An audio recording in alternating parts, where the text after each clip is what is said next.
Yes,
All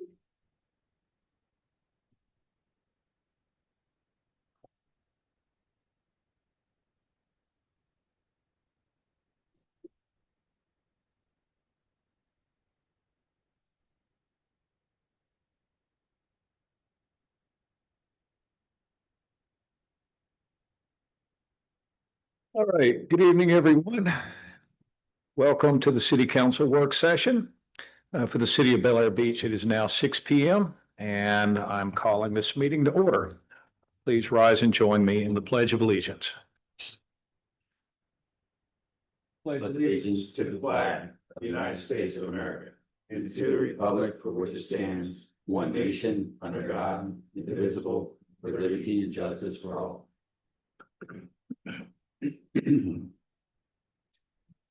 Would you please call the roll? Councilmember Frank Bankert. Present. Councilmember Kimberly Shaw Elliott. Present.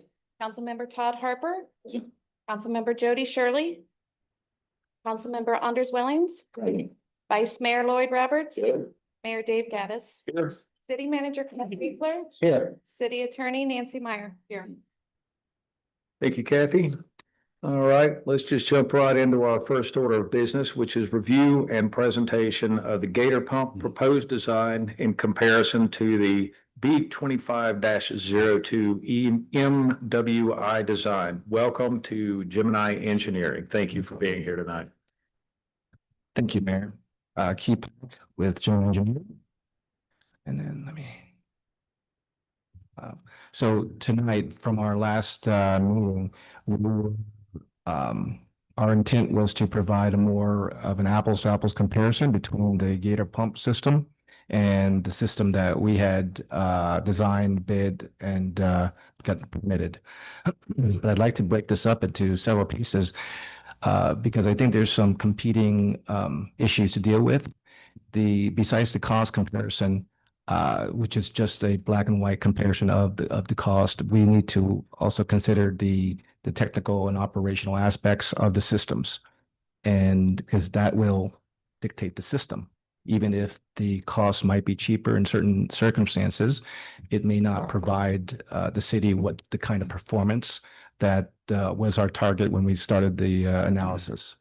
And lastly, there's a considerable amount of discussion on the location of the pilot pump. That aspect, that will be, in the city's hands. We will, evaluate additional evaluations based on what the city prefers. So this presentation will be covering both just the cost and the technical side of the pump systems. All right, I'm going to ask the council just to withhold their questions and comments until the presentation ends, and then we'll be more than happy to answer any of the questions. If you think of something, just jot it down right quick, and then we'll circle back around. All right? Please proceed. Yes, sir. As you can see here, what we've done is we've listed each of the line items from the bid. So there's several different aspects and, beyond just the pump itself. And these are considered both labor and materials. But what we've done is we've highlighted each of these elements. There's two critical aspects that have been, the focus of the discussions. It's the pump itself, and then also how to get the force main in. And so what we want to do is identify all of the aspects, all of the line items that are tied to each of these two aspects of the design. And so what I've done is we tried to identify each of these, and these are the red items that we've outlined here. So if we do a directional bore versus the open cut, as well as if we go with the Gator pump versus the MWI pump. So these are where we've come through and we've identified each of these and all of these and it's in the prior bid sheets as well.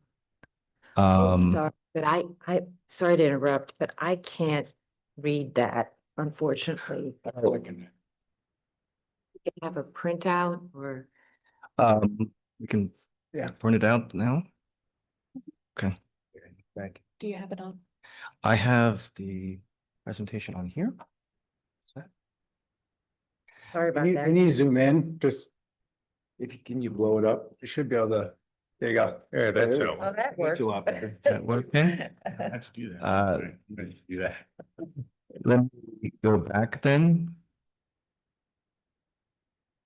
Okay, so these are just line items from the bid. So in trying to cost out item by item, what we've done is we've outlined each of these that are open to discussion here. Now, with any system, you're going to have mobilization, you're going to have maintenance of traffic, you're going to have inlet protection. So a lot of these other aspects, we assume for the purposes of our discussion today, that will remain constant. There's also the control panel, which we'll get into. There may be a question of why the control panel is on the list, and we can step through that as well. And here is, we'll zoomed in a little bit further. And these are pipe sizes and the quantity, the lengths of each pipe and volumes. And then Zoom out to move forward. Okay, I'm sorry to interrupt, but are we looking at, I don't see a comparison. I see only values. So which one is this for? this is the estimated from our pump, the MWI pump. Okay, That went out to bid. What I'm trying to do is identify which of these line items are open for discussion. And what we'll do in the next, and what our senior engineer, Ted Sisak with me, will help to step through some of the not beyond the pump and materials and beyond the actual costs, the rough costs, to go over the different design considerations. So the items in red are what you're gonna focus the comparison on.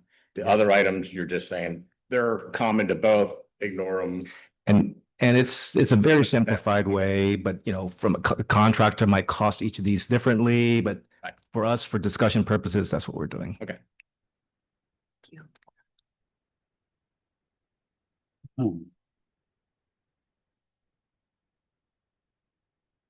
You guys wanna wait for the paper or? yeah, let's wait for the paper. That way we're not all squinting and looking silly. I can see nothing.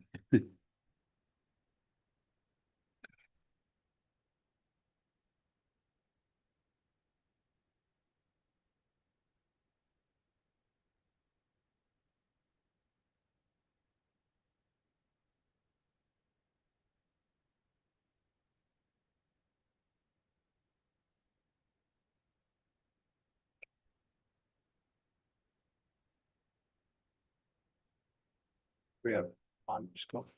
I'm sorry? We have honors go in between. We have honors. Speak in between.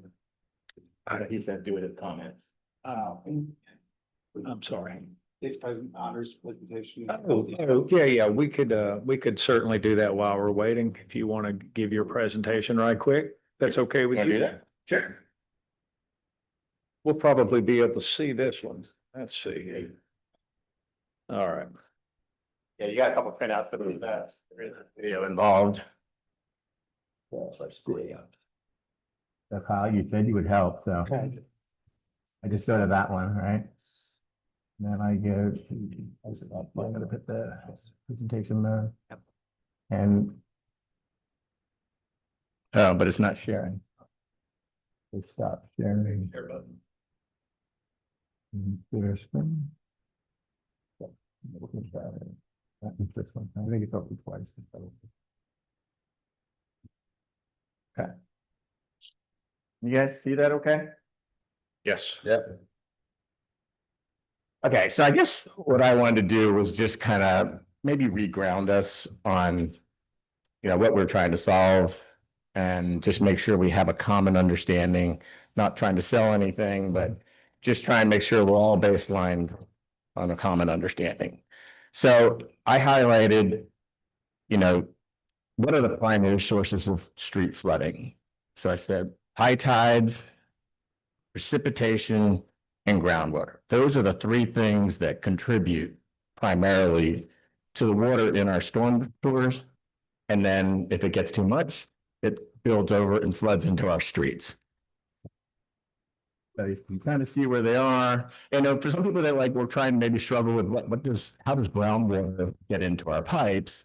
The example here is, like maybe a cracked pipe, a crack in the pipe, water seeping through the ground, and it's contributing to the water that's accumulating in the drain, right? Just so people have a understanding. Okay, so then what are the primary mitigations that we've been thinking about to address those three things? So the primary thing for high tides, and what we focused on more right recently, has been on check valves as the way to prevent high tides encroaching onto our flooding our streets. For precipitation, the primary mitigation is our current storm drains. That's the mitigation, right? If we put a check valve in there, we partially inhibit their ability to do their job when the tide's high.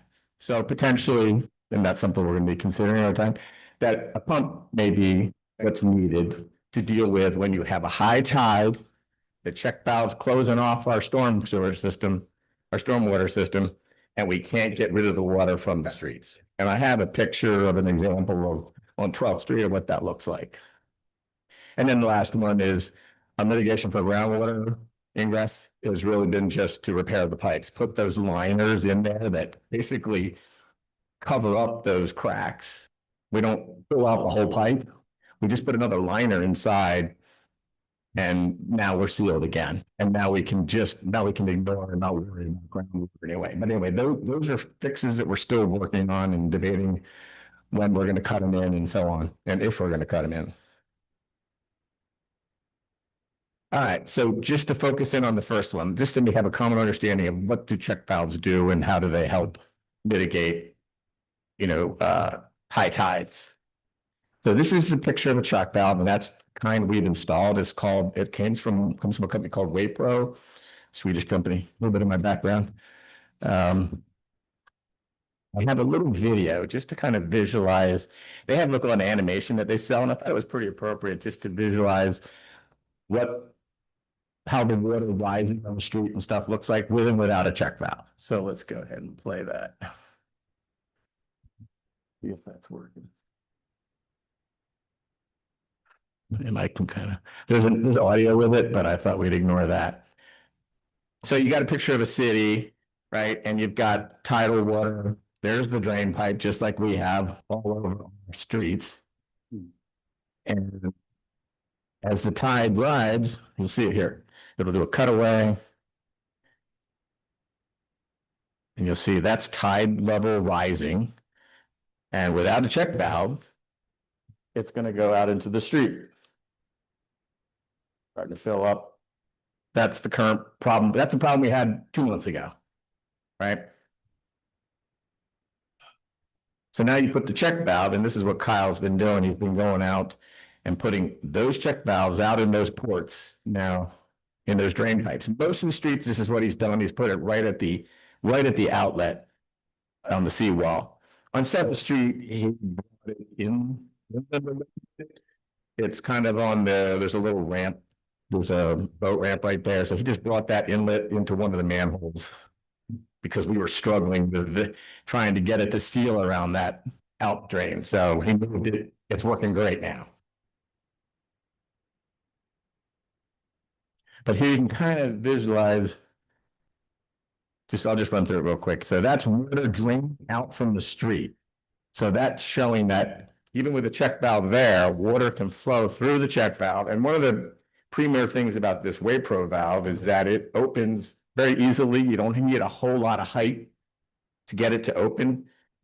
I guess it's state of the art from being able to open with something like 6 inches of head height. So basically the difference between the sea level and the level in the pipes, if the level in the pipes is only 6 inches higher than the sea level, it'll start draining. Now, depending on which valve we got, I think our biggest valve we have is a 24-inch one. And it's actually will control, you have to have 8 or 14 inches, 13 something inches of head height. So the street will be like 14 inches higher than whatever the tide level is. And I got a little video showing that. But now here's the video showing the tide coming up. It's filling. Now, the water you're seeing on the inside is actually, they're showing rain.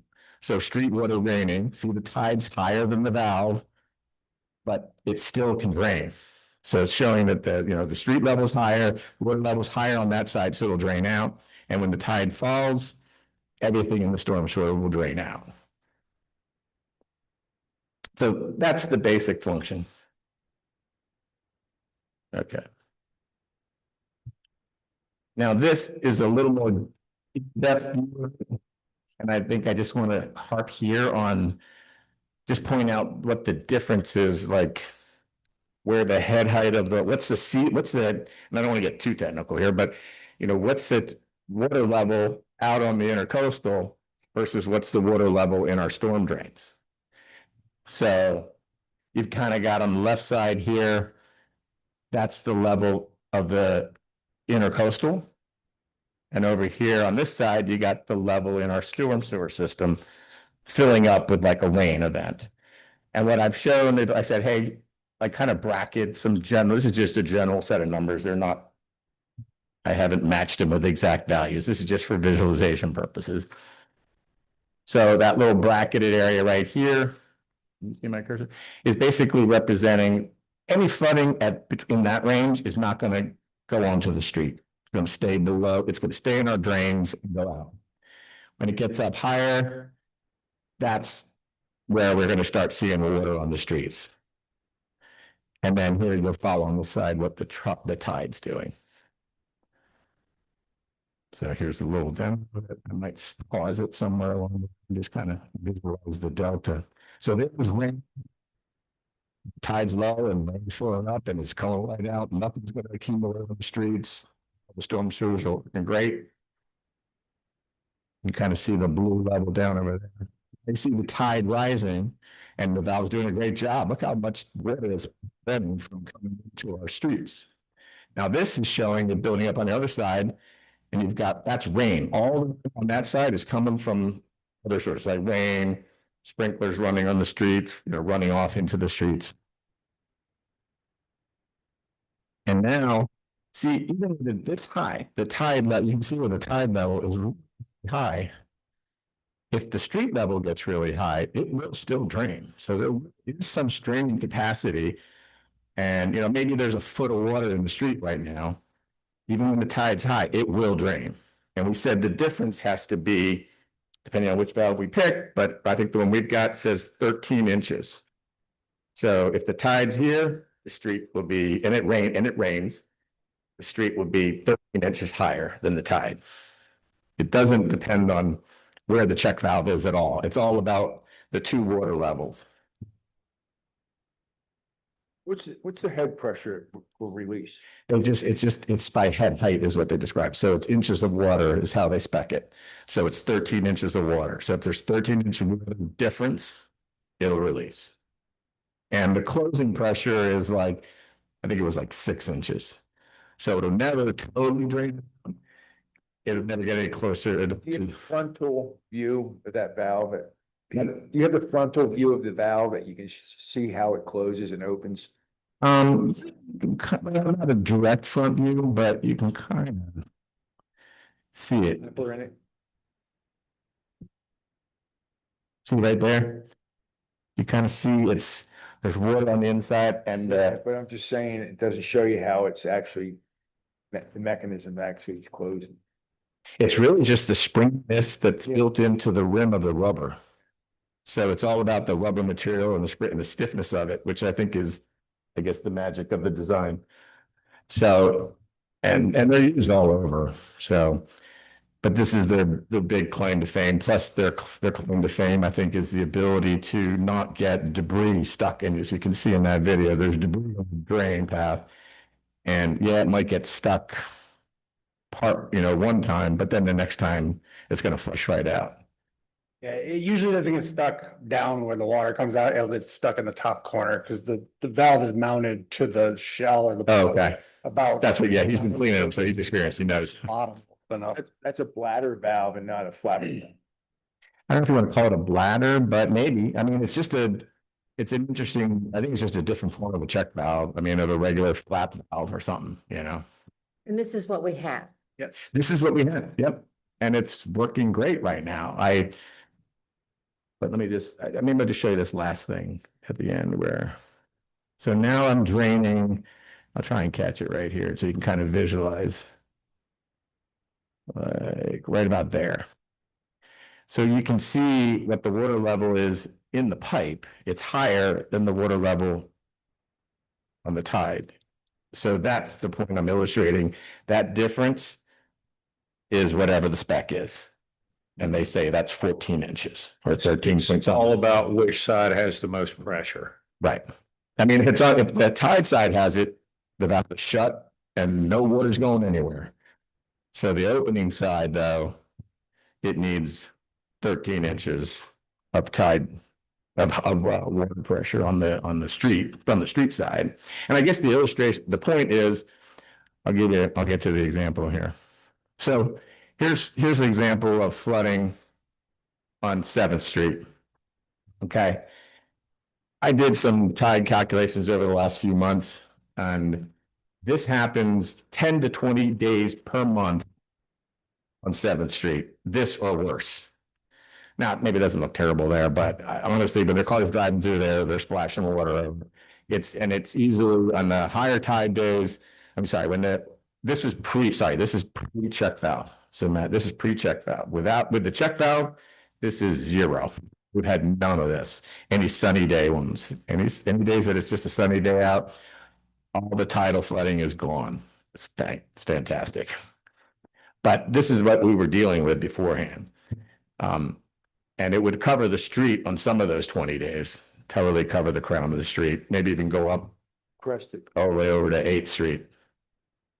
And you'll get some of the same thing in front of your house as well.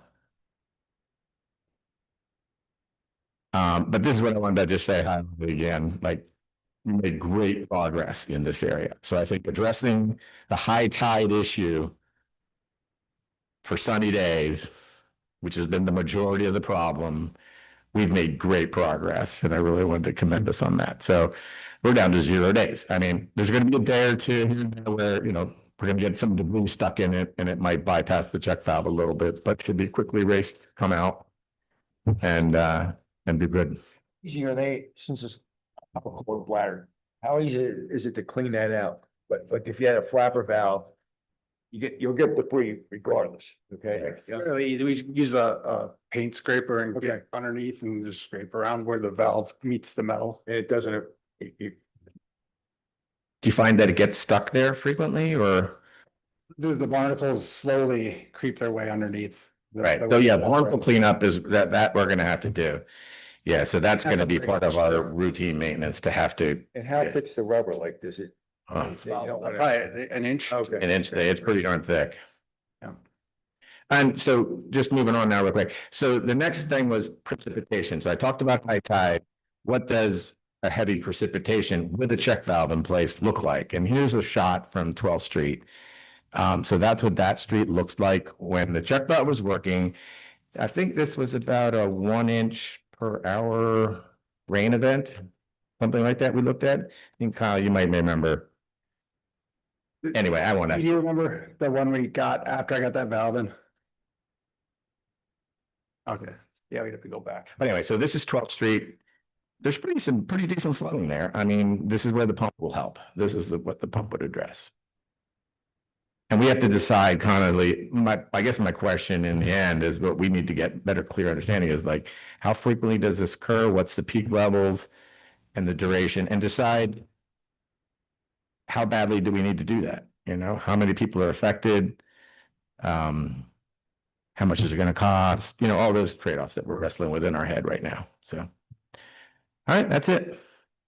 I appreciate the presentation. Any more questions for Councilmember Wellings? Nice job. Nice job. All right. Now that we have printouts, let's go back to Gemini.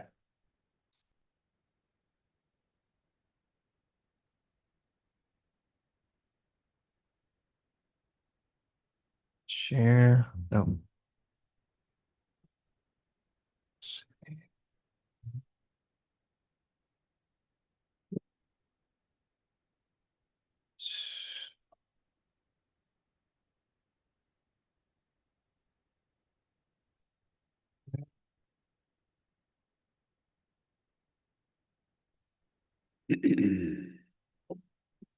So if we step back, what is presented is what is currently estimated with the MWI pump system, including wet well, including the force main. It's everything. And the intent of this is to step us through what aspects of this is open for, to be revisited. And really, what I want to focus in on is what this estimate, this almost $290,000. So it's an estimate from us. Almost 72% of that current estimate is what we are talking about. So it is a significant, portion of that total that we received bids on. But I do want to now talk about each one. So if you look at the pump only, the numbers might, second, the numbers reflect the current total aspects of the pump, meaning the pump and the force main and those things directly related to the pump. The wet well, that total right now is $239,000 in the current design. What we have right now is just the pump from Gator. And we were able to obtain their specs about 30 minutes before the meeting. We need more information because the pump itself is that pump is the instrument, but we also have to factor in all the other aspects, including labor, the installation. Because if you can keep in mind, when the bid was issued, that estimate that we're showing here of 239,000, that includes installation and labor. So what I'd like to do is bring on a senior engineer that can step us through. Yes, it is a significant difference between 239,000 and 9,500. But to be able to truly get to apples and apples, because this is so complicated.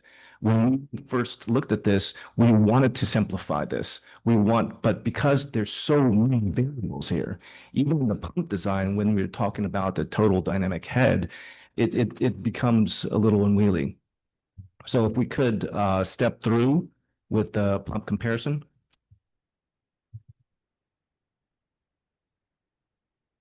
My name is Ted Sisak with Gemini Engineering. So I'm going to go point by point. I believe there was a separate presentation regarding a pump memo that Gemini produced that may have touched on some of these as well. But I'm going to go into a little more detail of what went into the choosing this particular pump. And the first one is capacity. So from the memo, we ran several scenarios, real world rainfall scenarios, and we determined that a pump flow rate of 1,600 gallons per minute would basically service the smaller storms and not necessarily the 100-year storm, but it would get the more frequent storms and keep the roads dry, or at least drain them more than they already were because of high tides.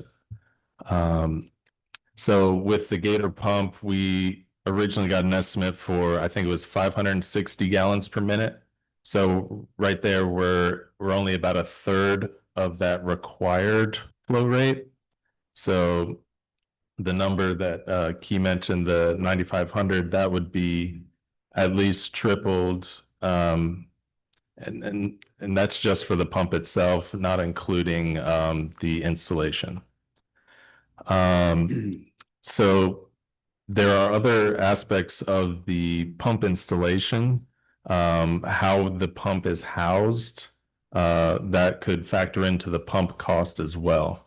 So the pump consists of an electric motor, at least for this design, electric motor and a pump head. So those two items have to work together, and they can be portable or permanent. We assumed that the city would benefit most from a permanent installation. Portable brings its own problems, its own considerations. You would have to have somebody to physically man that portable pump. You'd have to store it somewhere. You'd have to get it to the location, set all the hoses up. So these are all factors that we looked at. Pump efficiency is another factor. The pump that we were, the pump design for the MWI pump that was in the bid runs at 84% efficiency. That means that it's 84% of the energy put in is what gets put out. Some of the Gator pumps that we looked at, and like Key was saying, we just got the specs recently, but some of those pumps were only 50% efficient. So you've got an increased running costs there. Corrosion, being in a saltwater environment, a brackish environment, that's a big thing. 316 stainless versus 304 stainless. The MWI pump is 316 stainless because we gave them the specs that were in a saltwater environment. We don't expect any rust or anything with the 316 stainless, so that takes away all of the maintenance for that aspect. It's not going to rust away into nothing. Whereas if you choose a cheaper stainless option with the 304, possibly coated, you have to inspect that coating regularly to make sure that you're not getting the saltwater intrusion. The actual siting, the placement of the pump below ground versus hidden. The pump from the bid, it has a wet well, so that is a submersible pump. So that goes underground. You get the benefit of basically an unobtrusive pump location. You just see the control panel. And the pump itself being submerged means that when it does run, it will be very quiet because it'll be underwater. Some of the other pumps will have the motor on the surface, and those will be much louder when they do operate. And there's other aspects with security and safety around an exposed motor. Cavitation, vortexing, and minimum submergence level. These are all factors that go into choosing the axial flow pump from MWI. Cavitation can happen when you have too little inlet pressure or too much outlet pressure. And cavitation is just basically, I don't know if you're familiar with boating, but if your propeller is spinning too fast in the water and you're not going anywhere, you're cavitating and you're creating these little air pockets that are actually exploding underwater. So that can cause pitting to the impeller. And vortexing is when the impeller does not have enough water head in the wet well, and it actually vortexes and sucks air into the impeller, creating cavitation as well. The control panel aspect of this has to meet the National Electric Code, and I guess the highest level would be NEMA 4X. So it has to be rated for the outdoor use, and these are all factors that go into the choosing these particular control panels. They have all the floats come with it, and we can set up all of the levels of the pump on, pump off. And one thing that I think really drives the choice of this MWI style axial pump is it has a track record. So they use these pumps elsewhere. We know of several areas in South Carolina where they use these for stormwater management. So they have a track record. There's, we have a level of confidence that this is the right choice for this type of application. We don't have the same level of confidence for the Gator pump. We don't know if there are case studies. If there are, we'd like to get our hands on those and see how they look. But that's all kind of a lot of information about what goes into choosing that particular pump. The other aspect of the comparison is the force main itself. So the original bid has open cut and some trenching for the force main. The other options we were looking. Sorry, what did you call it? Force main? Force main. Yes. Okay. Yeah, so that would be what's the outlet from the outlet of the pump. Okay, outlet of pump to the seawall. wherever we're going, that's Yep. called force outlet. Okay. Yeah, force main, yes. And so two different installation types. You have the open cut with the trenching. So you go from the pump, trench it to where you're going to cross the road, then you cut the road, lay the pipe in, recover it. The other option that we were looking into that we didn't originally was directional boring, or I believe jack and bore.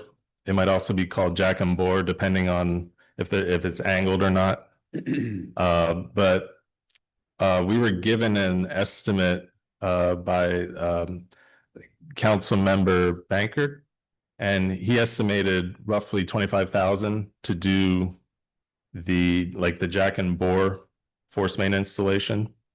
And we added up all of the open cut costs that would be relieved from that, and we came up to around 49,750. So it's not a huge difference there, but it may make some things easier, avoiding certain the utility impacts. But there are actually potential environmental risks. We would need a geotechnical investigation, so that would add some cost to that. And for jack and bore, you have pits on both ends so that you can dig down, put your machinery in the pit, and then press your pipe under the road. So it's not as simple as just sending the pipe through the dirt. There are other aspects to it, but those are the details that I have. And I do want to emphasize, we're providing this comparison based on the information that we do have. It's not to say that Gator pump can't work. We're just explaining what we don't know of Gator pumps. And then these are the considerations from an engineering standpoint that we would have to consider. And in terms of the installation as well, we weren't sure whether the directional boring was intended to be that jack and bore, the auger boring, or whether it was directional drilling. There's two different types of installation of the non-cut, non-open cut, and both of them there's a risk.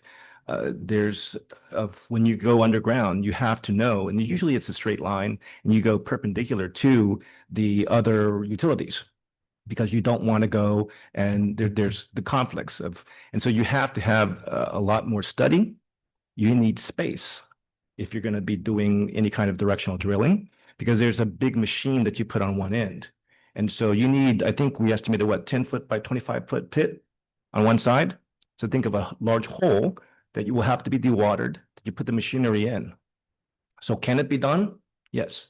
We would still want to discuss. I mean, I think has been brought up, so we would want to, I guess, research this with the companies, not just one, to see what is that total cost. I think the $25,000 that we're seeing here, if it is truly the estimated cost, understanding the actual location, and this is specific to 9th Street, by the way. The location of these, I think, is one aspect that I don't think it's in our court to be able to make that decision. But we would want to discuss in this application, in this current situation, whether the $25,000 estimated would be considering all of these other aspects. Because that would, I think they would change considerably if there's details regarding the layout and the environment. So those are the numbers, the straight numbers that you see on that third slide. But there's a lot of this significant number of variables that would have to be addressed. And I think we brought up the portable pump, the permanent versus portable, because at the time, just looking at the website, it appeared that most of Gator pumps were more portable on I guess tracks and on wheels to be able to take and remove, and more agricultural related, which may work. We're not saying it won't. All we know is the pumps that we are used to for this environment, for this purpose, has been tested. And like Ted mentioned, that we'd love to discuss with the Gator pump individuals have been gracious to be able to help us understand what their products are, and they're very knowledgeable. And we were more than happy to continue discussions with them at their availability based on theirs to know more about it. But there's several things that still are very much outstanding. Did they by any chance offer a list of communities that are utilizing their pumps now? I believe we discussed on the phone, I guess, several locations on coastal areas, but we have not received any specifics. I think that's where the case studies would come in. Okay. Council. We spent, I guess, a good 3 hours on Gator pump. They gave us an engineer. It's been working with Gator. Your microphone a little closer. This engineer's been with Gator on and off since I think the 50s or 60s, something like that. And after this whole thing went through, he says, this is what he compared it to. He says, you're spending around $250,000 for a pump, which a farmer could do for the same price for around $25,000. He says, and I'll tell you why. He says, the pump for the MWI, great pump, he said, but you're putting in a pump that's supposed to be working 8,000 hours a year. That's what that pump's designed to do. When we only need a pump to work maybe 400 hours a year. So he says, you're looking for a Mercedes rather than a Ford. That he's trying to compare it. Now, they didn't put the right figures in because the $9,500 figure was a 3-inch pump at 560 gallons. They came back and they said, we can do a 6-inch pump for $45,000 with electrical panel box, which will actually give you 100, I think, GPM more than the MWI pump. The other part is, it is a 304 stainless compared to a 316 stainless, but they also do a powder break coat before they even put, after they build the pump. So they have pumps in existence in saltwater areas for over 25 years, they're saying, no problem. So the problem is, I'm looking at all these figures and the trenching isn't 25,000. If you went up to the 6-inch pump, that would be 29,000. But if you're looking at all these other figures here, because I took your bid specs and I just started highlighting everything that would be eliminated if we didn't do a trench and cut, if we just did a directional bore. Now, I understand what you're saying, that you're going underground, but you're going underground probably less than 50 yards anywhere we're doing this. Is that a fair? Yeah, 150 feet, 170. We just did directional bore from Sand Key all the way down to First Street. We just did directional bore from 7th Street to 15th Street when we had that water main or that sewer main break. That wasn't in our city. That was. Well, I'm just saying they did directional bore for that whole length. Okay. Yeah, is that classified directional blower Yeah, for what? yeah. Underground? So directional bore's been around for, I don't know how, I've known it for 35 years. We don't have all this reseeding, regrubbing, the utilization, bringing in for $41,000. You're talking a directional bore, a small utility trailer with pipe and bore head. this bid that you put out, we're gonna have to have backhoe, roller, Barber Green,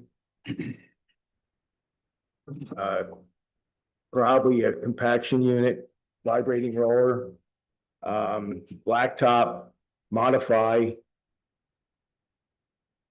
eliminate all that. Well, that's what the 50,000 is comparing to. Yeah. But the 25,000, and when you say directional boring, are you talking directional drilling where they go parabolically? Or are you saying jack and bore? I'm going periodically with Okay. directional boring, going down 2 feet. I believe from Pinellas County code, you have to go 2 feet underneath the road. It's usually 3 feet. Okay. But there's a risk of anytime you go under, there's always a geotechnical investigation that has to be done. Mhm. Because when you don't know where everything is and the type of, in this case, sands, and it's a significant risk, but it's not that it can't be done. Again, these are options. They're environmentally, because you have to have these pits on both sides. On the bay side, you're going to have to put in more than likely a coffer to receive the open drill. And usually when they do that, it's a larger casing. And so you have a lot of this that's going to be pushed, and you need where the machine sits. It's a very large pit. It can't sit on the surface. It's a very large pit to put the machinery in. So can it be done? Absolutely. I'm not saying it can't be done. It's just that we don't know what that 25,000 that was estimated includes. Well, that would be the pipe. It wouldn't be the plumbing out and up and over, but it would be the piping and through there. And I'm sure any directional bore company, and I don't know about any of them down here, I only contacted one, Yes. has the environmental studies before they would. Yes, that would have to be They do done. their own environmental studies. Oh, I don't know. Yeah. I don't know, but that would have to be done, and the permitting would have to be done. It's a different type of permitting versus open cut, just because of the risk. So that's our comparison. I'm just coming up with a figure well below $100,000 compared to, what do we have, 450,000? I'm talking same with the 6-inch pump. Right. With the contingency, it's 400. Without the contingency, it's 400,000.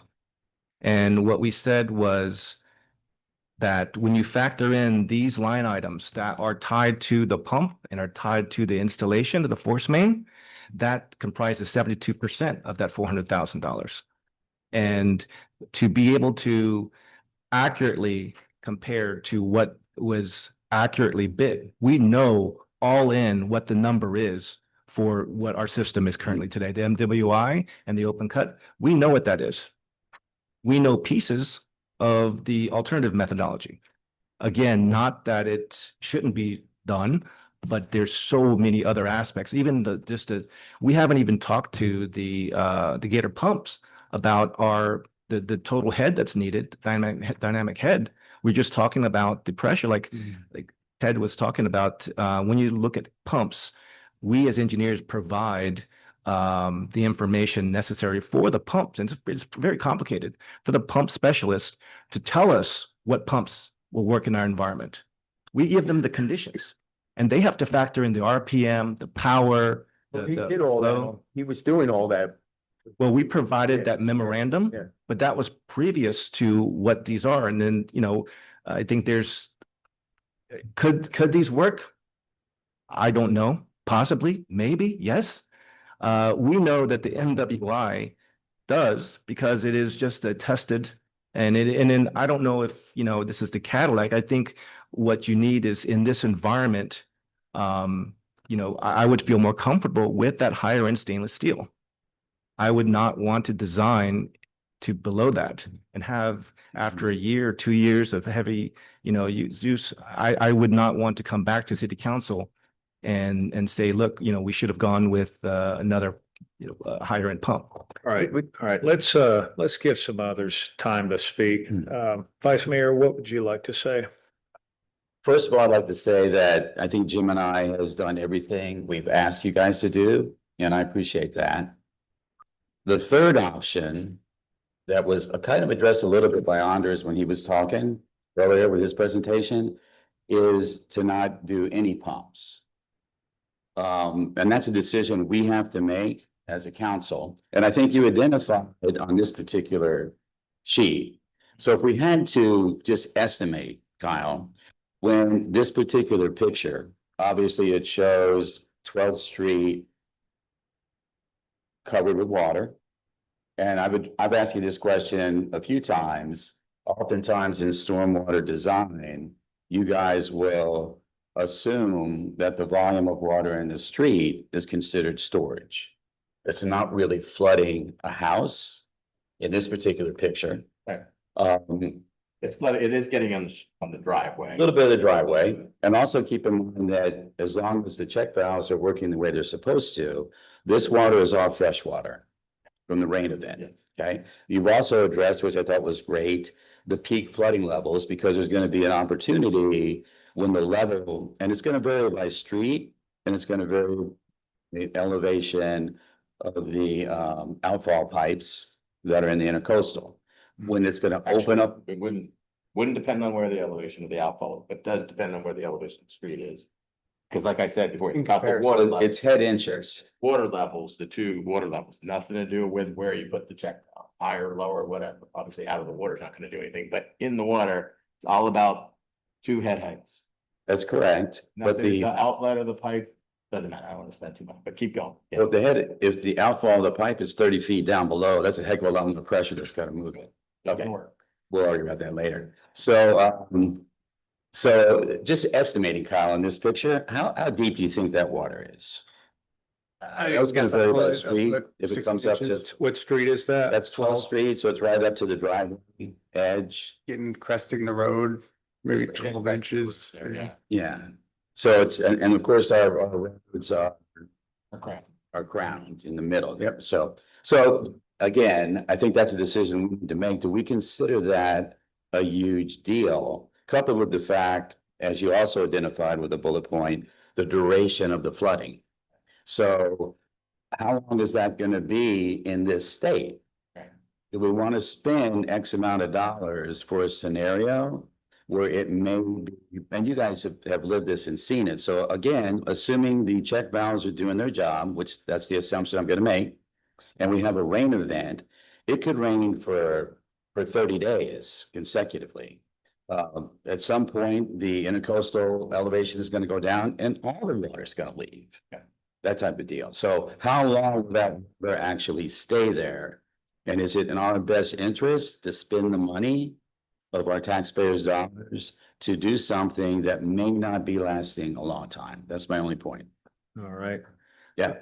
So what was that? Were the check valves working? That was, check valves were not working. We're not working. Yeah. What's that? Right, so again, I'm making the assumption that the Yeah, check that's valves are usually working. water, But the check valve not working Right. on what street? That was 7. I'm confident that'll never happen again because Kyle's on top of it. All right. Yeah. Thank you. Mayor, may I add Yes. to that? I think you hit upon a lot of these aspects that were part, I think Ted mentioned the previous memo. So what we did in the previous analysis early this year was to take actual storms from 2024, several storms. And so we know with the reality of the duration of flooding without pumping systems, we know how long the duration is of flooding on the streets. Mhm. We also know what's necessary to have been in place for the streets to not flood. And so those aspects, the duration, the intensity of rainfall, and what you're designing to, I think those were all considered. I know those were all considered as part of our analysis. They were. Yes, sir. They were all considered because we were looking at real events, real storms, so that we could say for the community to understand, more effectively would be based on what has happened, what they've observed. That's why we picked those storms instead of some hypothetical storm. Right. And this was more of a nuisance, I guess, the definition of nuisance, I think we can get into, but it was getting into the streets. And it was not, from the beginning, was not trying to prevent flooding from a deluge, from 100-year event or even 25-year event. It was those, maybe 2-3 inches of rainfall in a short amount of time. And so it was really narrowed in that angle towards that. Thank you very much for that insight. Kim, you've been very quiet.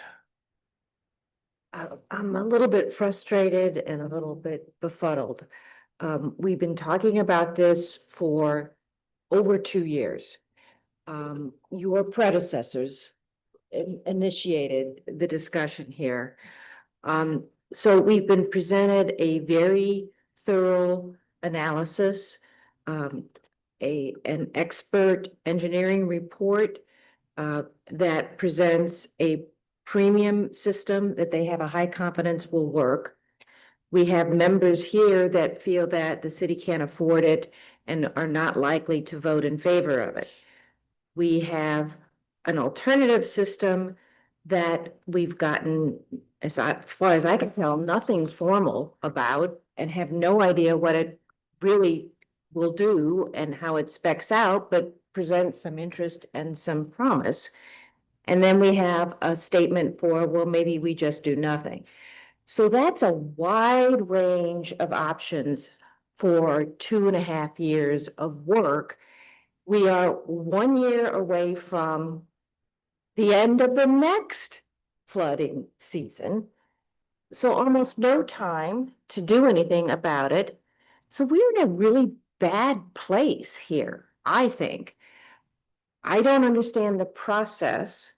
Like, why don't we have an analysis of alternatives?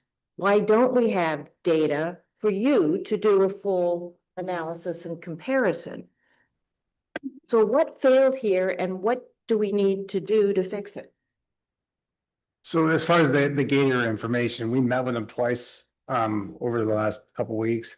And they made some promises. They did quote a larger pump. They did send they were gonna send the specs over. He tried several times to get those spec sheets and he made one last effort, did an email today, and they did send something over, but it wasn't exactly what they said they would deliver.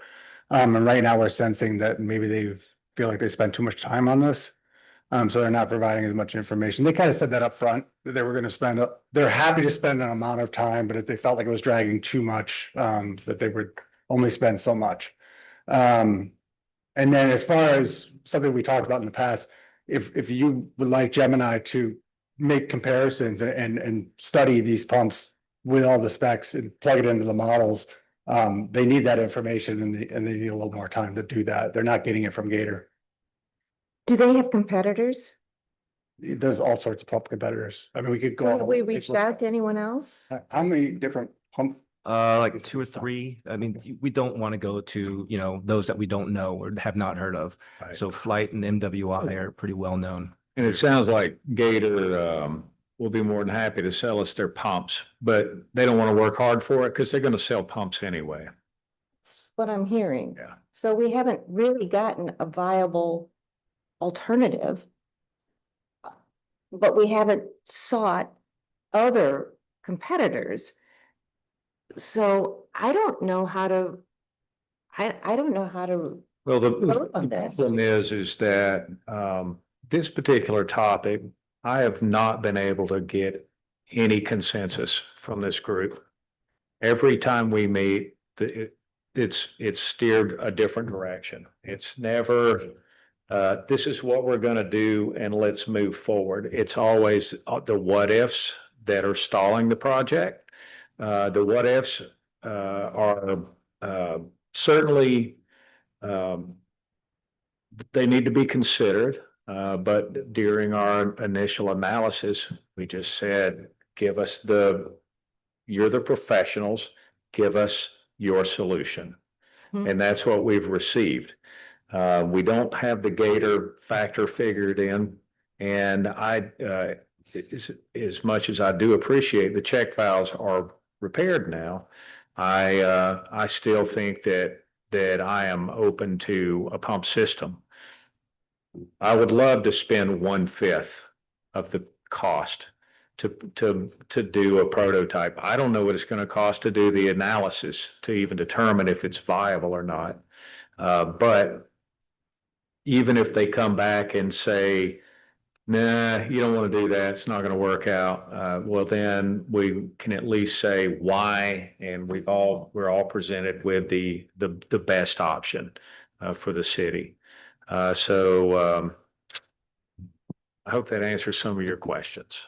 So if I'm hearing you correctly, you'd like to proceed with what we have in front of us and come up with a complete proposal and put it up for a vote. That would be fine, but I would also like to hear what the rest of the council has to say. Because I'm looking for consensus.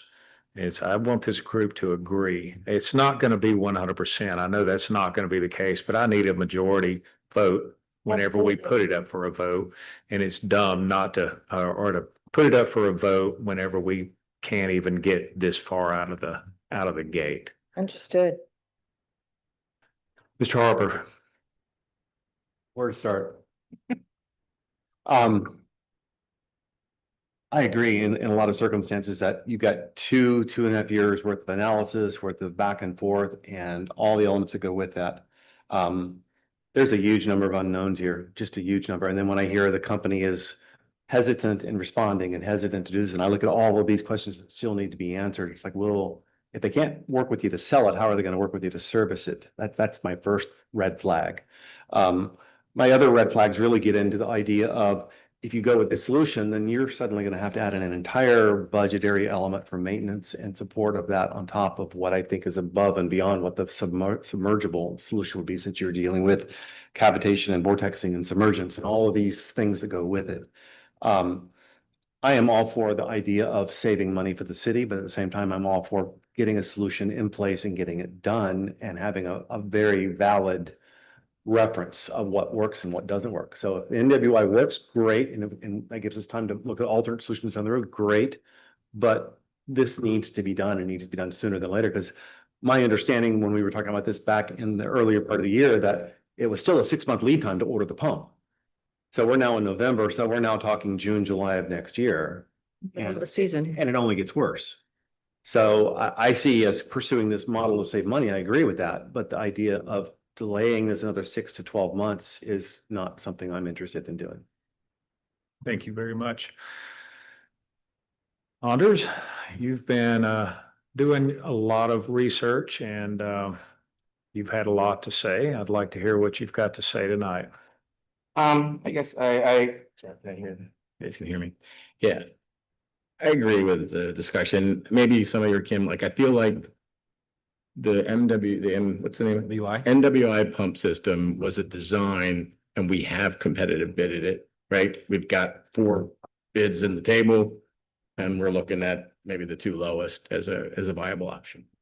I was pretty much there. I'm ready to go with that. You know, maybe there's a little debate about, I kind of agree. Let's just keep going and do it for 9th. Was there a press to go for 7th, or maybe whatever the worst street is? Yeah, but that's just going to set us back. And the eventual plan is to do the other streets that need it, right? So I'm okay with, we did all the homework and invested, like you say, the 2.5 years and just do it on 9th and get it done. The Gator pump design, I struggle with really, like, what are we trying to, I'm still back to like the 3 points we're trying to achieve, which is, I said at the end, like, we want to minimize the duration of, we want to minimize peak. I kept on bringing up peak flood levels to you, because in your simulation that you did that for me. And we said, even with the pump you picked, we took rainstorms from the last 2 years, I think it was. And we said, how many of those rainstorms are going to flood all the way up to the garage of people's houses? Not just the street. That's an example of the street, a little bit on the road. That's not the worst we've seen in the last 4 years, excluding hurricanes and others, right? So I was still struggling in my mind with, okay, well, there's 4 or 5 storms that you highlighted that last 2 years that were worse than that. And they would have gone all the way up the driveway of people and into the garage. And I thought that to me was a different threshold. Like, yeah, I mean, it's rainwater. It's not going to hurt their lawn as bad as the salt water. So I think we fixed the salt water problem. Don't have to replace your yard every time that happens. But if you end up in the garage again, there goes the drywall, and you're back to doing these repairs. Now, how many times does that happen? Okay, 1 in 100 years with a hurricane. Okay. But how many times does it happen with just our rainfalls? And you showed it in the last 2 years. That's going to happen 3 or 4 times a year. it's not gonna happen to everybody's house. So like on 9th, his modeling showed, I think, 2 houses. Do we do this just for 2 houses? Is that the right thing to do? I mean, pardon me, and I got people on that street that says, you know, I don't want it because I don't even want to drive through it. But like you said, the threshold, what's the real threshold that's where I struggle, and I think we struggle too, like how painful is it and how many residents do we help? And when does it become worth it? And this is where I also weigh in the pilot approach. Let's try it and see what it works. So I kind of still end up with all that with, let's do it. And I think if we go with something that's like a 500 gallon per minute pumping system, we're dealing with not just 3 or 4 houses getting the flooding into the driveway, but more people getting it. And I feel like, you know, again, we're gonna have to manage expectations because it's not, people are gonna see flooding on the street, even with the pump there, and they're gonna be like, ugh, can't believe you guys spent that much money and there's still flooding on the street. And I would just like to minimize that pain and be very transparent about what you're gonna get. So I'm still in the camp of, like you say, not enough info yet. I mean, I would have liked to have seen a line item by line item. And I think when you subtracted your number here, That was in the there's intent. still $100,000 on the table when you pull it out. So now add the Gator pump on top of that. So I don't know how we get under 100,000 when the rest of the items that you excluded are over 100,000. So I don't know, what was it, the pump, and then why does the pump only $9,000? Is that because there's The no 3-inch pump. there's no control panel? I mean, No, it's, there's no well, there's no pump, there's Right, no, correct. the pump, there's no well, there's no no. control panel. Okay, all right, so, And it's a different type of pump. It's typically like an agricultural pump. right, And right. the control panel is pretty expensive, but by law, by code, you have to have one. So if we upped it to the same level as a 1,600 gallon per minute, are we still talking the same pump?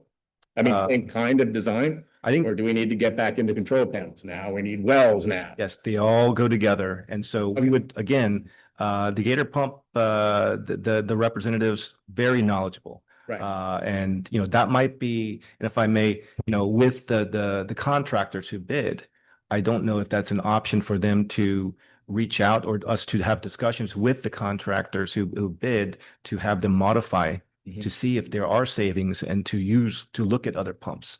That could be an option You too. put the video I sent you guys of the 6-inch pump. Oh, I don't have it on I'm sorry. But anyway, back to I guess that's the bigger thing in my mind.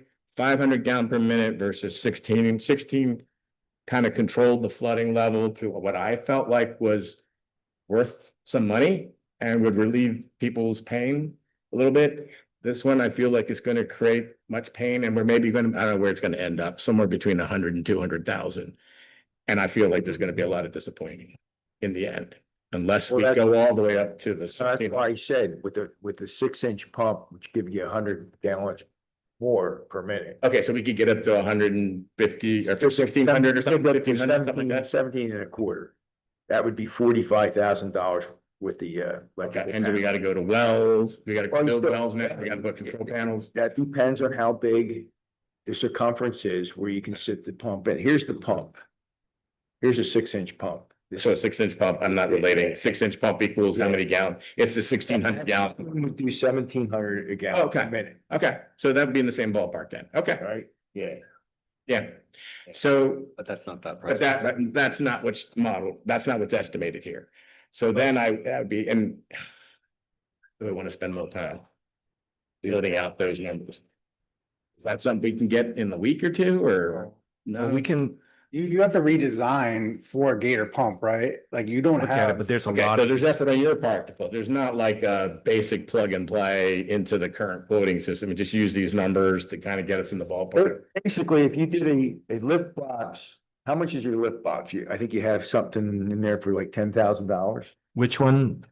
What are you talking about, the On sum? the original bid, Talking about the wet well? yeah.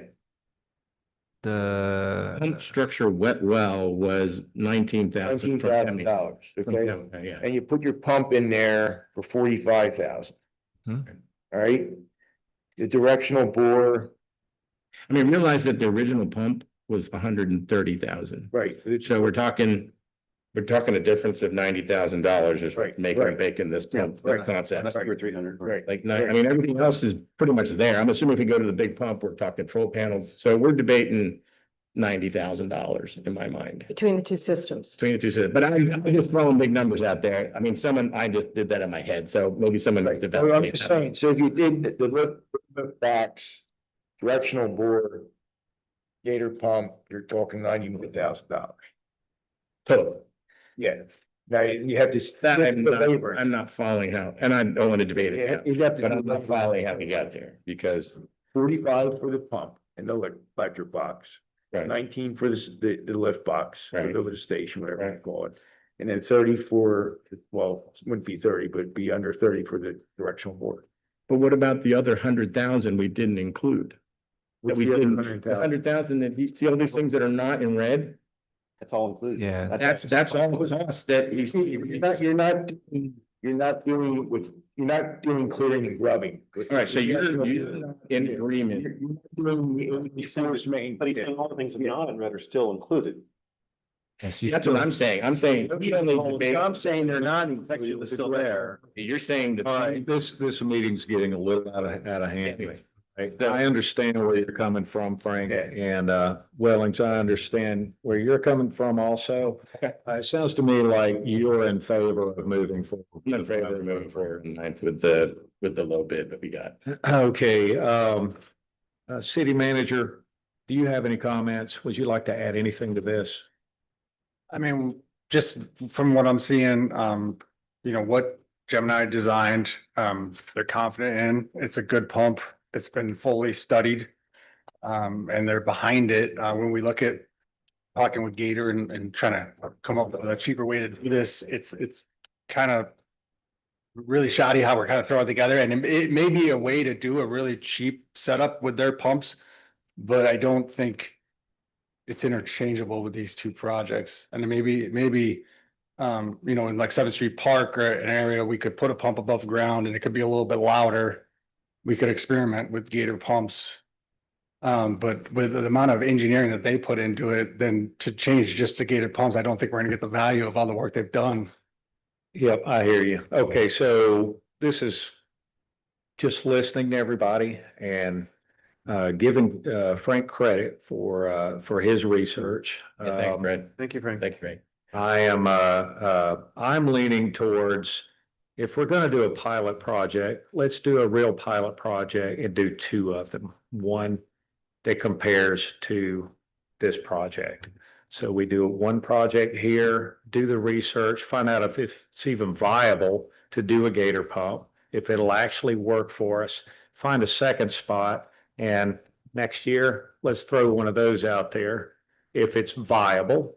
And then we watch them and let's see how well they perform. And Kind of like that. I like that I idea. kind of like that idea. Yeah. because if it actually works and it's 1/5 of the cost or Yeah, that'd be the better thing to It's- replicate. Yeah, the way better route to go. right. But the other side of that is if the Gator proves to be a maintenance nightmare, then you know that too, in the idea of the control pilots. Right, the advantage of going this route is that we already have a design plan. We're not continuing to kick this can down the road. We're offering some of the low area some relief, and we can actually see how that project works also. Again, Kim's right, 2.5 years, however long it's been, we've been debating on this, and what I'll say right now is if I have 3 votes, whenever we bring this to a vote, I will be the 4th and I will move forward on it. At the same time, I will vote to move ahead with researching Gator pumps and finding a second location. And then we've offered two solutions for our community. And we'll just see how well they work, because we may be pleasantly surprised or we may be very disappointed. But I don't know where else to go with this. Frank, how do you feel about that? I just can't see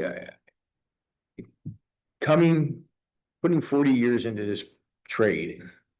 I've seen don't take this the wrong way, I'm going to probably insult you, but engineers will design a Mercedes-Benz plan for people that don't know what they're looking at, okay? And I've seen council and I've worked on jobs, I'm thinking, and we're looking at it, and we're making money hands over fist, okay? And we're saying, you don't need this, you don't need this, you don't need this, you don't need this, and it's just wasted money. And I said at the beginning of the year on the record, we ought to scrap 9th Street and look at alternatives. I've said that to you when we were met in Kyle's chambers over there. or That was whatever. changing Yeah, locations, yeah. right? That we should just scrap this whole thing and look at the whole different thing, but $450,000. And you have an engineer that does nothing but pumps saying a farmer could do this for 25, okay? And you're spending over $250,000 for that. And working in this field, I have to agree with that. And I can't see our finances for $450,000 going to 2nd Street, 5th Street, 7th Street, 12th Street, 14th. We gotta go up to what, 16th Street? Say 13th and then 18th. 18th, okay, 18th. So I can't, I don't see that, we don't have the resources, is what I'm saying. I really, I know nobody wants to hear it, to go back to the drawing board, and I told them that on the phone, but we need to go back to the drawing board on this. I mean, Gator gave us 3 hours of free time. I don't blame them for getting, saying enough's enough. This is what we have. This is what we showed you we can do. If you want to do it, we're here for you. But I can't vote for this. Okay. Any other comments before we move on to the next topic? Anyone? All right. Now we are on to the 22nd Street presentation of the Phase 3 Stability Analysis Project for the 22nd Street Bridge. Oh, Gemini's up again. Marv, I'm gonna hold your comment until we have their presentation, and then I'll bring you right up, all right? I want to go home too, but you're stuck here with me, right? I'll keep going. Let me see. So, from our last meeting, we summarized the situation where DOT has issued a plan of action to the city regarding the scour critical designation for the 22nd Street Bridge. And there's been I guess the designation has been there since 2013, and they've issued it again in January of this year. And typically there's a path to address this, and it's more about the unknown. And what we've done is we have a structural engineer that is on our team, or will be on our team. And they're very well versed in bridges and scours in the Tampa area. And so what typically happens, and talking with DOT, is that the uncertainty is on the depth of the pile tips. How deep does it go? Because that will determine, because it's the level of scour, it's the erosion at the underneath the bridge where the piles are. It just exposes the piles. So what typically happens is there is some form of non-destructive evaluations, NDEs, that are done. And some are called the pile integrity testing, the ultrasonic testing. There's a variety of different ones.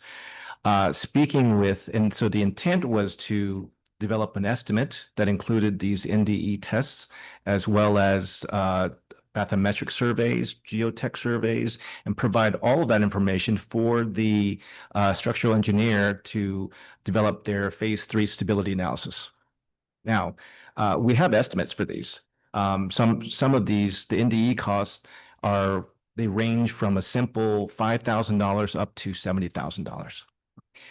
Speaking with the structural engineer and his professional experience, for a single span bridge that we have today, and it is the 40-foot long bridge, for that bridge, he has explained to me that there is a alternative process that is, typically followed, and that this phase 3 analysis really doesn't apply to the single span bridge. And that a spending on the order of $160,000 estimated to perform the testing, the bathymetric survey, the geotechnical, and the structural stability analysis.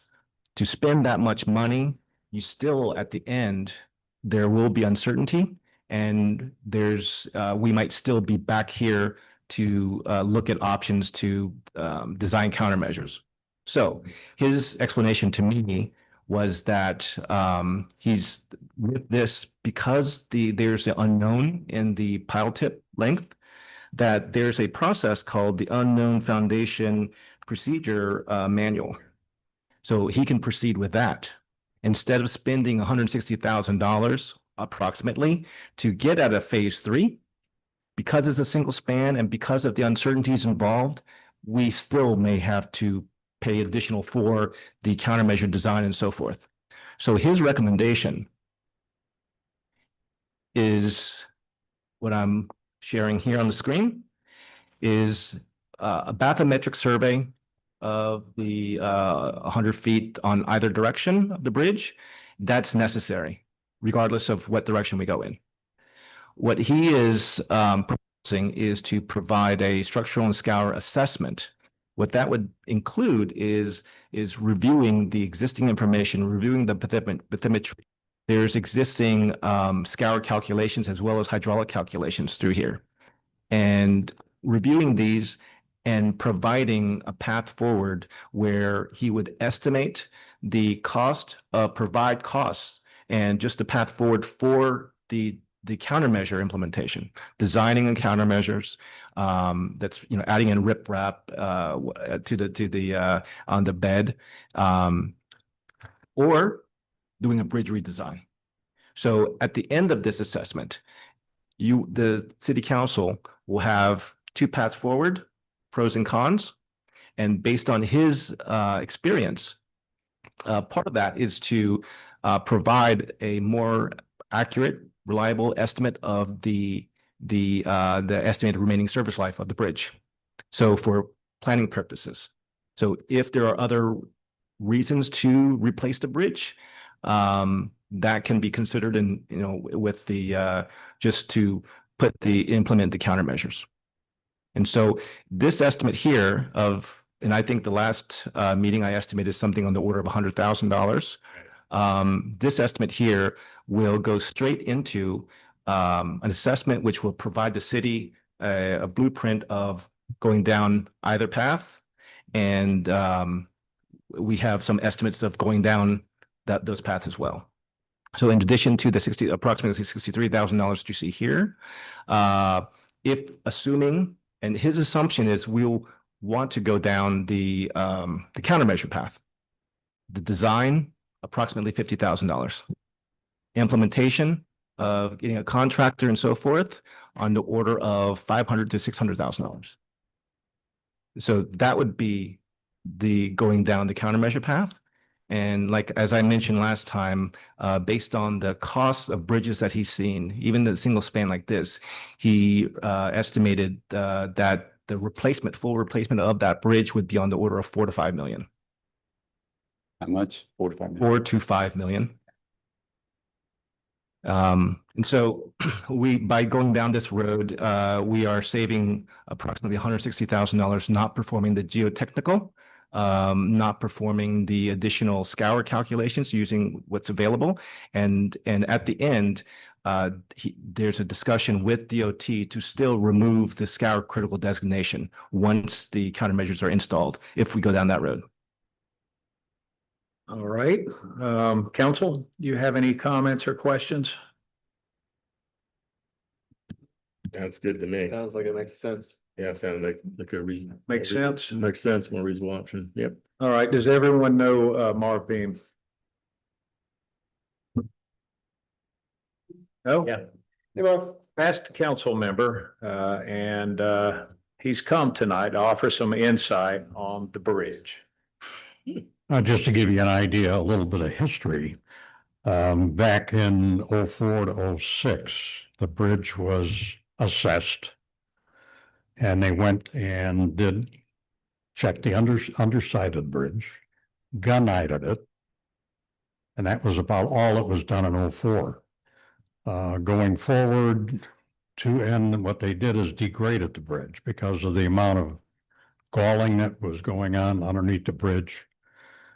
They took the maximum load rate and dropped it. Just how they dropped it or how much they dropped it, I don't remember. But it was to a point where our police department that we had at the time was stopping heavy loaded trucks and have them offload on the western side and then take what you might say, a lift truck and deliver whatever they had to deliver on the other side. In 16 or 17, they went ahead and changed a lot of the framework on the sides, or how would you call it, safety pieces of concrete. Some were deteriorated and they replaced them. And at that time, what they did is they repaired the seawalls. The spaces between the original slabs of seawall were starting to corrode quite a bit. So they went in and they filled them the best they could with the material they did then. The idea that was brought forward at that time was to do half the bridge at one time. So that would give us access back and forth.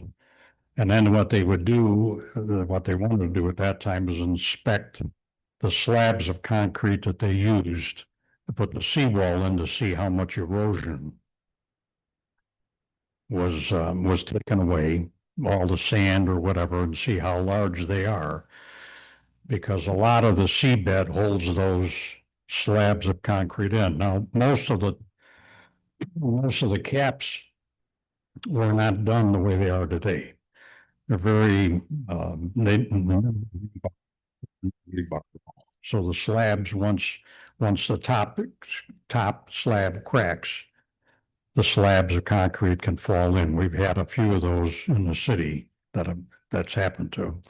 So what they were going to do then, if the slabs weren't good enough, they were going to put, once half the bridge is taken out, they were going to go ahead and put all new seawall panels in on one half, both sides, west and east, and put a new cap in. And what they were going to do for the piers to hold up the bridge was go behind the seawall. So the bridge would have some kind of a crown in it. It'd be a little bit of a rise, but I don't think it would affect cars unless they were doing 40 miles an hour, although some do out there. So that was kind of what they talked about at that time. Nothing, no engineering was done on it. It was just conversation with a bridge builder at the time, and this is what they came up with back in 16, 17. Thank you for that information. Any questions for Mr. Beam? Maybe, Kai, with this analysis that you raised, that would confirm or make us feel okay about. Yes, that's In the end? overall assessment will factor in these. Yeah, we'll learn all that secret, I guess. Okay, sounds good.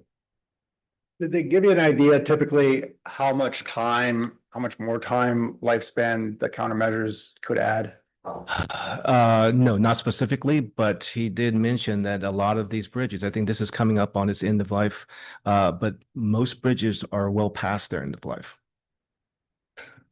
Okay, and our bridge is in the area? 75, Yeah, good to know. 75 years old currently. Which one? Ours? Yeah. Ours is 75. Same They as the said it was city. 50 or something. Is it at 50? Okay. I was like, okay, yeah. So and what is the lifespan? 50, so we're at the lifespan. Okay. What are we, 35, you said? We're at 50 years and it was a 50-year lifespan, so we can extend that with the countermeasures. hopefully at least 25 years. I remember when last meeting, I don't know if it's still true, but you mentioned things like there's another 25, 50 years left, potentially.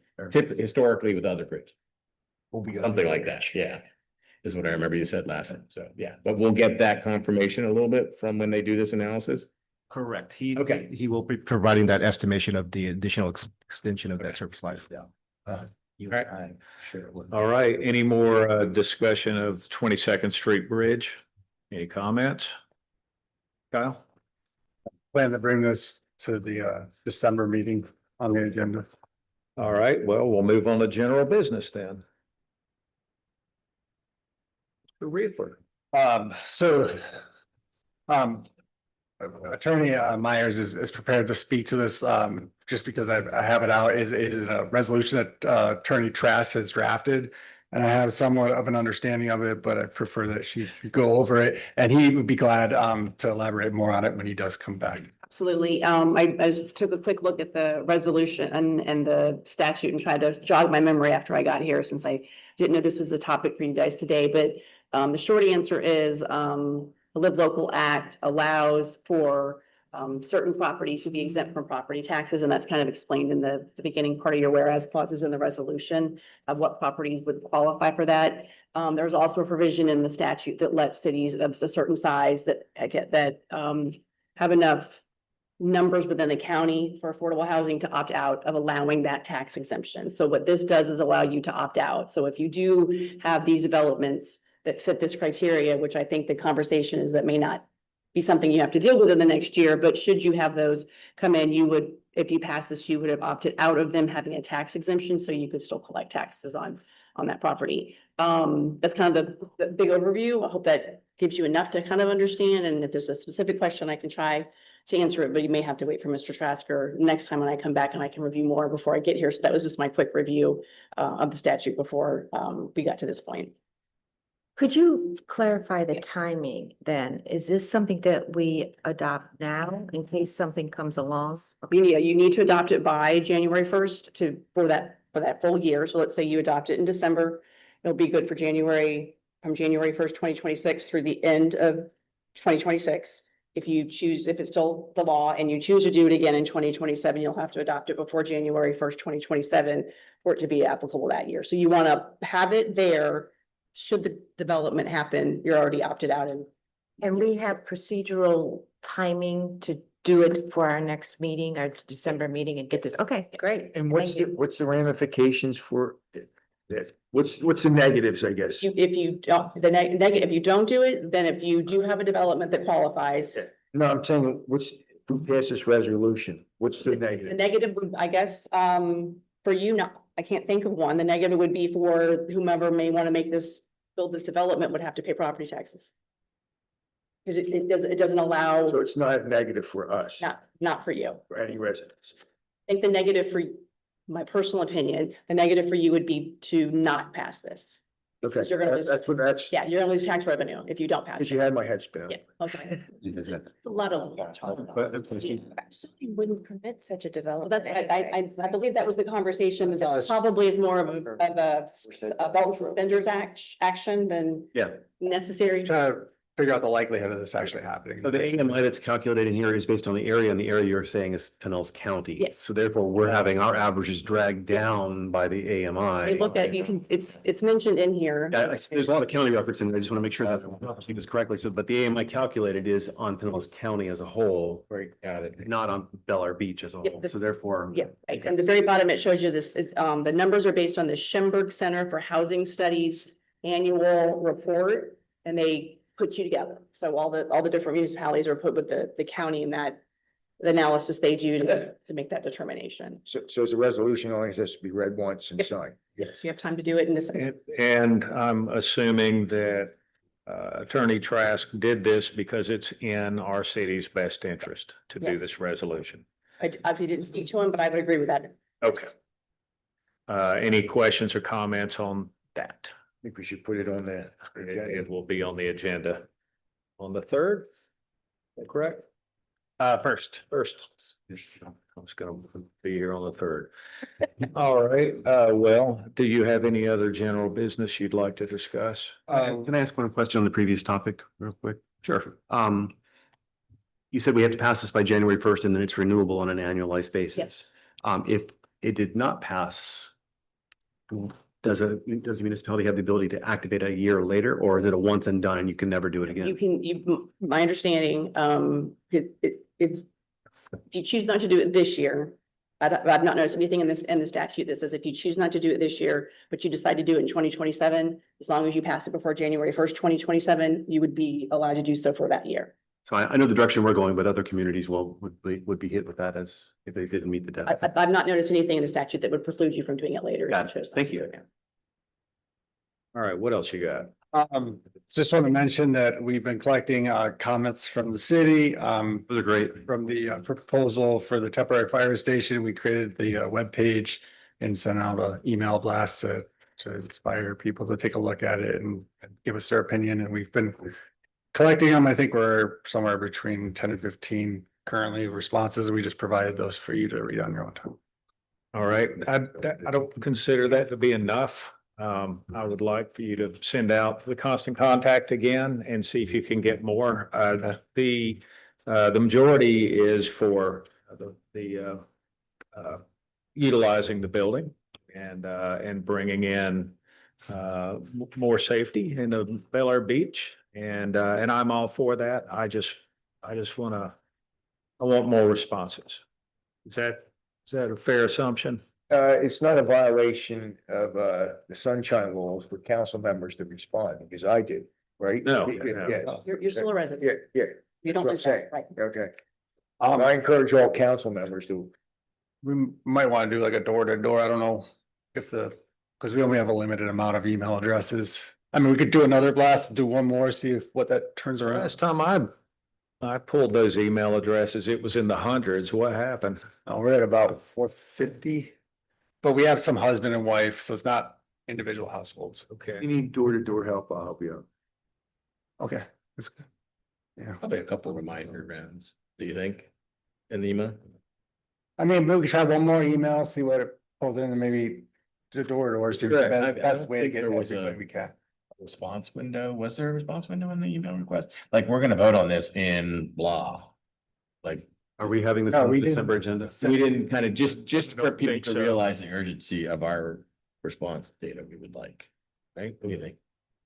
I'm sorry, what's But that? so like, to make it roughly and give the clarity, a little more clarity around how fast we want to make a decision on this, that might encourage the response You rate. start work on the house yet? Like, if we're gonna do this in, you know, if we were gonna vote on this in, I don't know, 2 months or beginning of next year or something like that.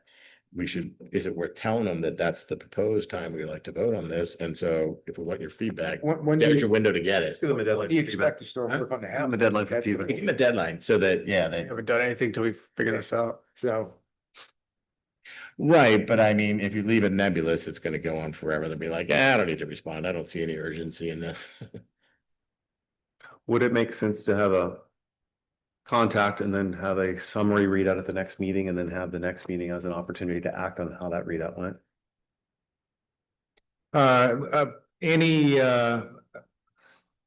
If we are not voting on it, at the next meeting, we could still open up. We could actually have a discussion item where basically just say, this is what we're doing, here's where we stand right now. But, the problem with having the meeting is you only have people show up that don't want it. I was actually thinking more of a city manager summary in his statement of, we've done the survey and we've had this many positives and this many negatives, and this is how Yeah. the trend is. I Or just- something. I hate to base a decision on 15 emails. I got that. Yeah. Right. have you put it on the sign out front yet, or? No, but I can. Yeah. Those that are impacted are typically going to be the most vocal, and those that are not impacted aren't really thinking about it. So I think idea of pushing for more feedback is a great idea. Yeah, I don't have a problem walking the neighborhood and putting something on door if we want to do some door tags or something. Seems like the best way. Yeah, maybe so. would you mind checking in to seeing what it takes to put your name and address on a card and stick it back in your mailbox? Okay, yeah. That way they don't even have to Sure. be inconvenienced. They just fill it out, stick it in the mailbox, You done. pay postage. Yeah. Let's do that. I think it's worth the investment. Would it make sense as an alternative to do the constant contact and maybe put an online survey form that they just hit a button and respond to this form as a survey? I would say any way possible. What I don't want is duplicates. No, I got it. Yeah. I would say anything you can do electronic that'll speed up the process and help you with the tabulation. Survey Monkey or Google Forms, or there are some really good tools out there that are free of charge that we could just add a form button to a contact link and say, click here to give us your opinion. That's part of the constant contact, right? People go. Yeah, we have that option in constant contact. The only thing I worry about is just people duplicating, responses. You just require, you require an email address or an address with the form, and therefore it will basically pre-select and pre-eliminate as they fill out the surveys. You can't do a duplicate survey. When are we planning to do the repair, like independent of the fire station decision? Are we just gonna hold? Are we holding? Is that Probably has some, there's probably. We gonna design it differences. specific for them? No, but if you go ahead and modify it at this point and they turn around and we do it, then you basically. Well, that's what I was getting at is it's you may not want to do that until you know what they're going to contribute. Right. Because then it can be nicer. Because what I was reading in the Ponce said that it suggested there's no contribution. In the letter, didn't it say like they're not gonna pay rent is maybe what it said? That was an opinion. Oh, okay, that was that was in the FAQ, right? That was from the FAQ from the fire chief, right? He never. I don't think they've discussed any rent options. This was just, we need a place to hang out for 2 years. Can you do that? We will actually, he said that, we'll contribute to putting the house back into living condition. My understanding was that we were contributing the facility, they were contributing the crew, and the county was contributing the paramedics. So it was kind of everybody was contributing. I know, I'm talking about the remodeling of. Remodeling, yeah, it's not about remodeling. They were picking up the tab for their specific requests. Yes. Picking up the generic. Above and beyond whatever Right. we, like, put the house back into its original state, I suspect, right? Right. And are we allowed to make a lot of changes? Like, Once you're under 50%. you can do whatever you want with the money we got, I We guess, can right? make the repairs, currently. As we want. Yeah, Well, I do need to check, with the fire station using it for facility they want to use it for. I believe there's gonna be room for them to put additional equipment into it. Right, It's not gonna count towards their 50%. right. We've already been determined not substantially damaged and received our insurance, money for rebuilding. Right. The main thing is if the community decides this is what we want, everyone needs to be aware that we're not running emergency vehicles up and down here. Right. That's the picture that's being painted, and we don't want I thought that. the FAQ was pretty clear about that, but you're right, that's not FAQ what was people think, excellent. right? Yeah. There's a lot of concern that we're gonna get our foot in the door and then somehow this is gonna turn into a permanent situation. I've heard that a lot of times.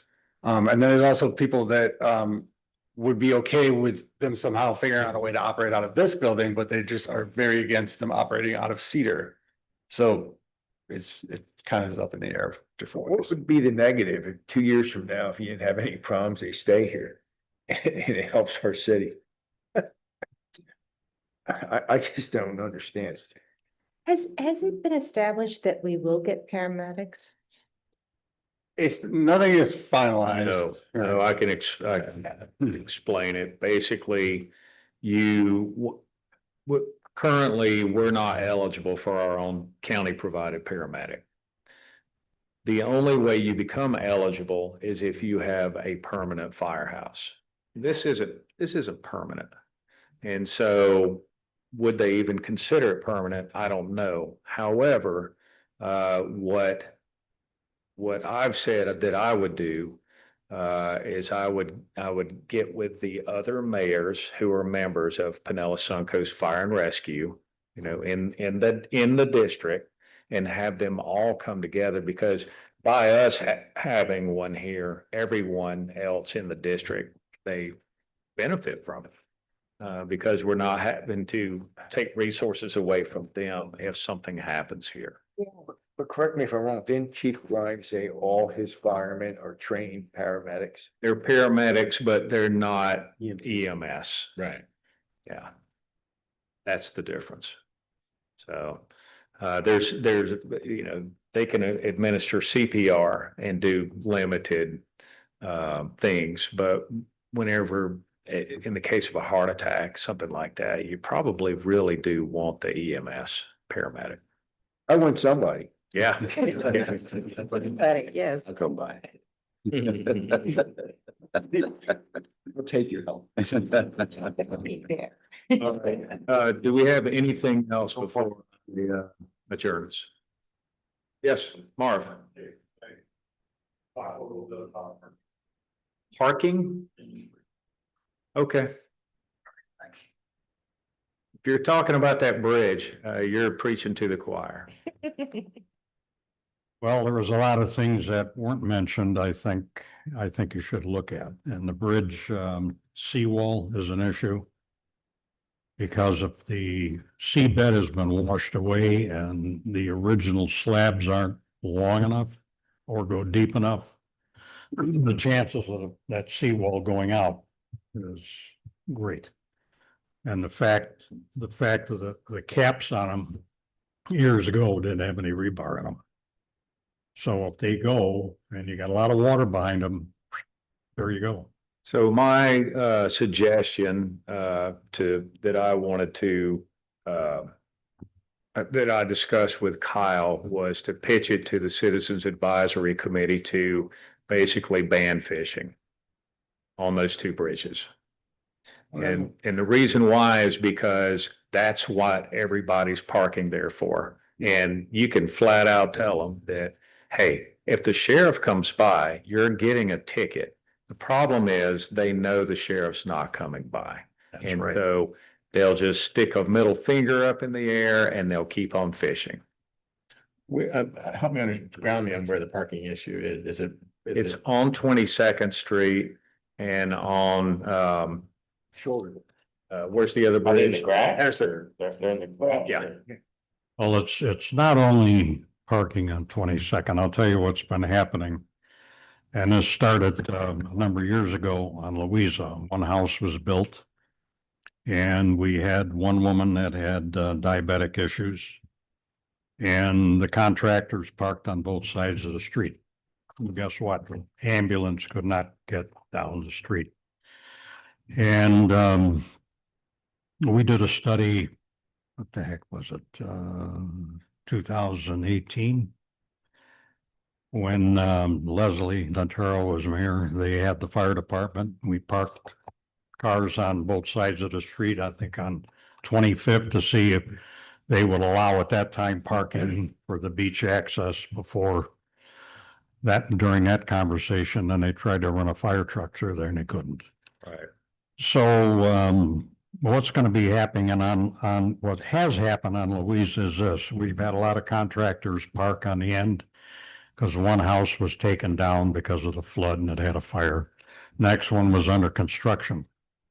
So you couldn't get any waste management through there, couldn't turn around.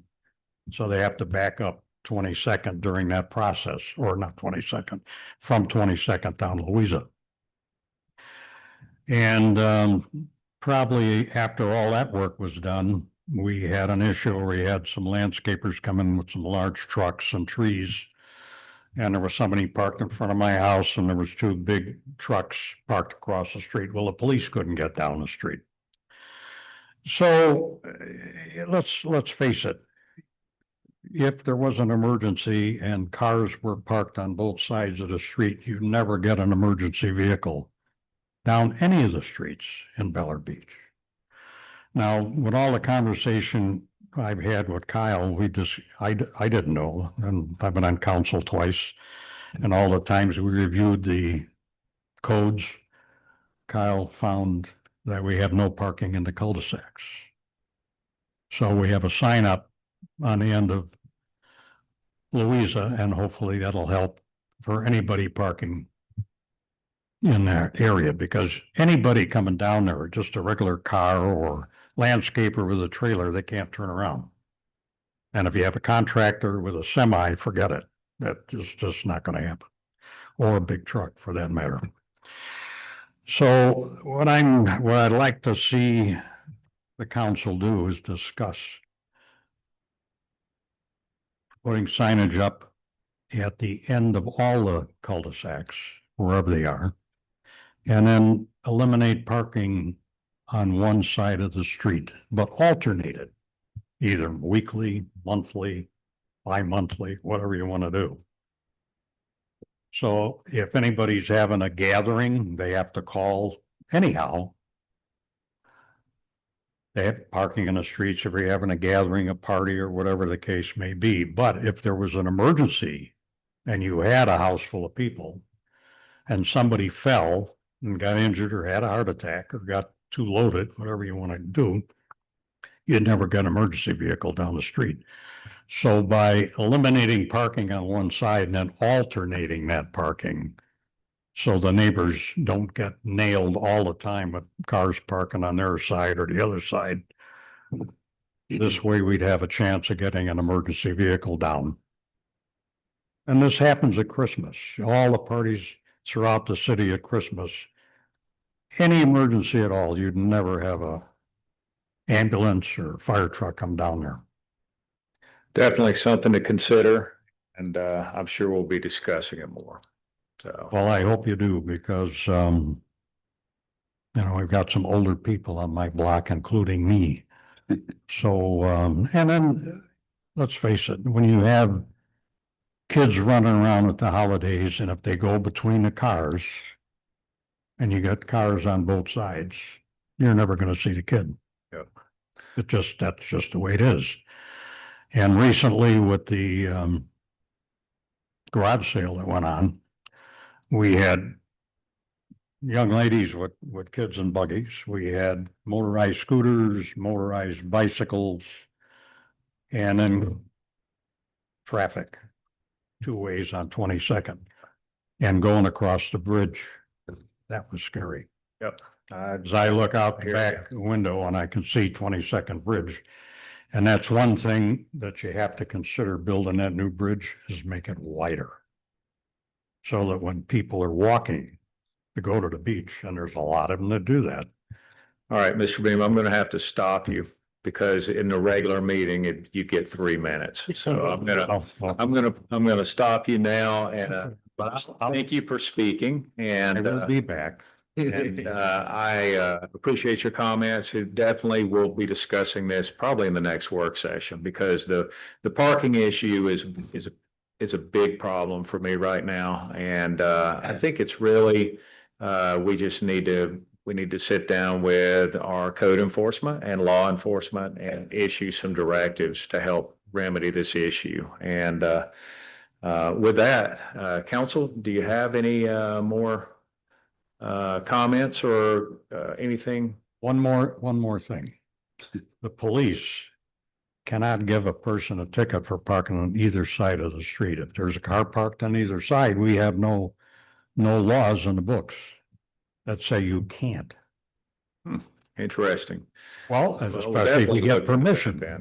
All right. If you get permission. There's something about passage of vehicles in there. Yeah. I mean, there's something there, but it, You know, if we've got a sign that says no parking, there should be a fine that backs that up because that's just stupid not having a way to enforce it. Some have no parking ordinance number under the no parking, you know? Yeah. Well, I don't know why we don't do that.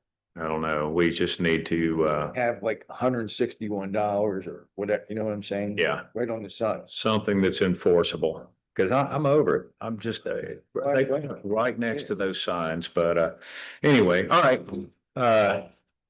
Motion to adjourn. Oh, man. Favor. Happy I Thanksgiving. thought that you would be here till midnight. Thanks for all your work, Anders. Thanks for all your work.